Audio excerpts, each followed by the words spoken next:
হাদিসে পাকের মধ্যে আসছে নবীজি সাল্লাল্লাহু আলাইহি ওয়াসাল্লাম এই রাত্রে তিনটা কাজ করতেন। এক নম্বরের কাজ হলো যে নবীজি সাল্লাল্লাহু আলাইহি ওয়াসাল্লাম এই রাত্রে সারা রাত ইবাদত বন্দেগীর মধ্যে কাটাতেন। দুই নম্বরের কাজ হলো নবীজি সাল্লাল্লাহু আলাইহি ওয়াসাল্লাম এই রাত্রে কবর জিয়ারত করতেন।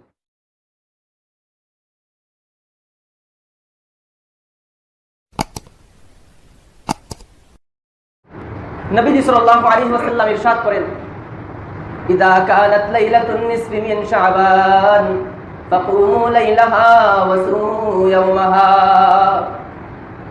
নবীজি সাল্লাল্লাহু আলাইহি ওয়াসাল্লাম বলেন, যখন তোমরা কেউ শাবানের মধ্যবর্তী রাত্র, মাঝামাঝি শাবান মাসের মাঝামাঝি একেবারে যে মধ্যম যে রাত্র অর্থাৎ 14 তারিখের পরে যে রাত্র, এই রাত্র যদি তোমাদের কাছে চলে আসে অর্থাৎ তোমরা যদি পেয়ে যাও, এই ফজিলতপূর্ণ রাত্রিতে কি করবে?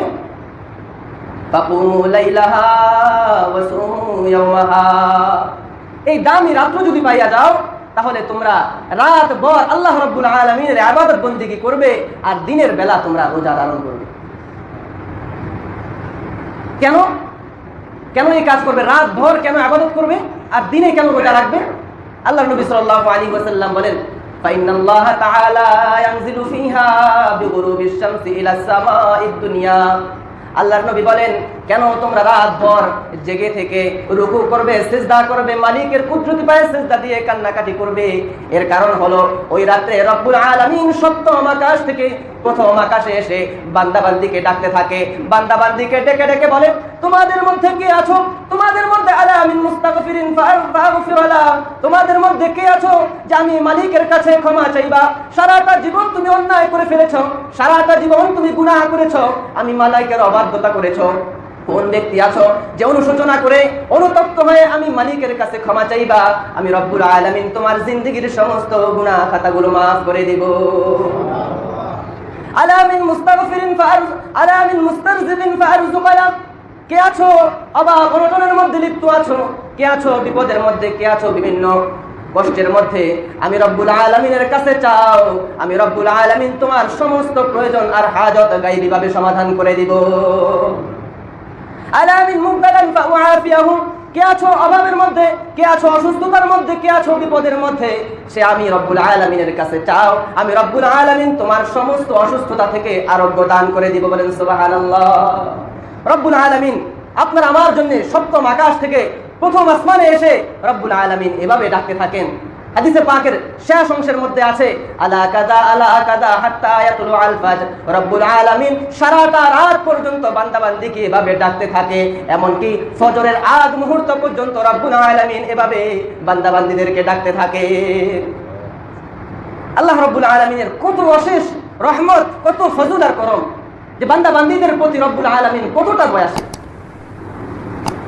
যে রব্বুল আলামিন বান্দাবান্দিকে ডাকতে থাকে। আল্লাহ পাকের তো কোনো প্রয়োজন ছিল না যে রব্বুল আলামিন আপনার আমার ভেতরে এত নিয়ামত দান করেছেন যে প্রতিটা মুহূর্ত আপনি আমি যে রব্বুল আলামিনের নিয়ামতের মধ্যে হাবুডুবু খাইতেছি, সেই মালিককে চেনার জন্য, সেই মালিককে ডাকার জন্য তো মালিকের কোনো আহ্বান করার প্রয়োজন করার কথা না। স্বাভাবিক বিবেক সেই তাড়নাতেই তো মালিককে ডাকার কথা।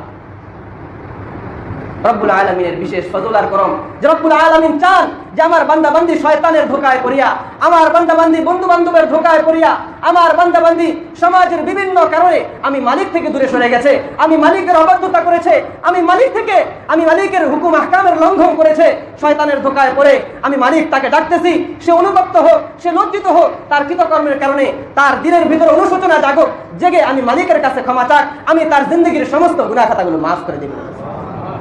রব্বুল আলামিন শুধু গুনাহ খাতাই মাফ করে দিবেন না, রব্বুল আলামিন হাদিসে পাকের মধ্যে আসছে আল্লাহ রব্বুল আলামিন বান্দাবান্দি যখন খালেস দিলে তওবা করে, আল্লাহ রব্বুল আলামিনের কাছে কান্নাকাটি করে মাফ চায়, রব্বুল আলামিন তার জিন্দেগীর সমস্ত গুনাহ খাতাগুলো মাফ করে দিয়ে ওই গুনাহ খাতার স্থানে নেকি দিয়ে ভরপুর করে দেয়। কত দয়ার মালিক আপনার আমার মালিক। হাদিসে পাকের মধ্যে আসছে নবীজি সাল্লাল্লাহু আলাইহি ওয়াসাল্লাম এই রাত্রে তিনটা কাজ করতেন।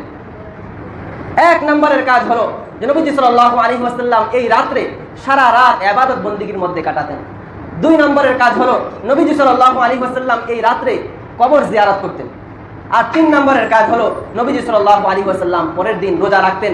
এই 3 পদ্ধতির মাধ্যমে যদি আমি এই রাত্রিকে বরণ করি, তাহলে আমি সেই রাত্রের সৌভাগ্যতা অর্জন করতে পারবো, আর মালিকের সেই মাগফিরাত, ক্ষমা, নাজাত, এই সকল কিছুর ভাগিদার আমি হতে পারবো। এর বিপরীত যদি আমরা করি, রসুলের এই তরিকার বাহিরে যদি আমি করি, তাহলে রসুলের যেই ভাষা, রসুলের যেই ওয়াদা বা রসুল সাল্লাল্লাহু আলাইহি ওয়াসাল্লামের যে সুসংবাদ, সেটা আমি পাবো না। কিন্তু দুঃখজনক বিষয় হলো সত্য যে আজকে রাসূল করিম সাল্লাল্লাহু আলাইহি ওয়াসাল্লামের এই বাতানো পন্থা বাদ দিয়ে আমরা নিজেদের মন গড়া মতামতে বা নিজেদের মন গড়া পদ্ধতিতে আমরা এই দিনটাকে পালন করি, এই দিনটাকে উদযাপন করি, রাত্রিটাকে উদযাপন। ওই রাত্রিতে মানুষ বিভিন্ন ভাগে ভাগ হয়ে যায়। কেউ কেউ ওই রাত্রিতে আতশবাজি ফুটানোতে ব্যস্ত হয়ে যায়, আবার কেউ কেউ ওই রাত্রিতে ঘোরাফেরা, আনন্দ, তামাশা এগুলোর মধ্যে লিপ্ত হয়ে যায়। আর কিছু আল্লাহ পাকের বান্দাবান্দি আছে যে তারা রব্বুল আলামিনের কুদরতি পায়ে সেজদা দেওয়ার জন্য ব্যস্ত হয়ে যায়। এই 3 শ্রেণীর মধ্যে তৃতীয় শ্রেণী তারাই হলো সফল কাম, যে নবীজি সাল্লাল্লাহু আলাইহি ওয়াসাল্লামের বাতানো পন্থা অনুযায়ী তারা এই রাত্রিটাকে উদযাপন করেছে, রাত্রিটাকে কাটিয়েছে। এই জন্য নবীজি সাল্লাল্লাহু আলাইহি ওয়াসাল্লামের যে সুসংবাদ, সেই সুসংবাদের তারা ভাগীদার হবে। আর অপর শ্রেণী, আরো কিছু মানুষ বাকি আছে, আরেকটা ভাগ এমন আছে যে যারা ওই দিন হালুয়া রুটি খাওয়ার জন্য ব্যস্ত হয়ে যায়। যাই হোক, আসলে নবীজি সাল্লাল্লাহু আলাইহি ওয়াসাল্লাম যেভাবে আমাদেরকে রাত্রিটাকে উদযাপন করতে বলেছেন, সেই তরিকাতে আমরা করব, অন্য কোনো পদ্ধতি আমরা গ্রহণ করব না। আল্লাহ রাব্বুল আলামিন আমাদেরকে নবীজি সাল্লাল্লাহু আলাইহি ওয়াসাল্লামের বাতানো পথে এই মহিমান্বিত রাত্রিকে উদযাপন করার, এই মহিমান্বিত রাত্রিকে নিজেদের অর্জনের মাধ্যম গ্রহণ করার তৌফিক দান করুক।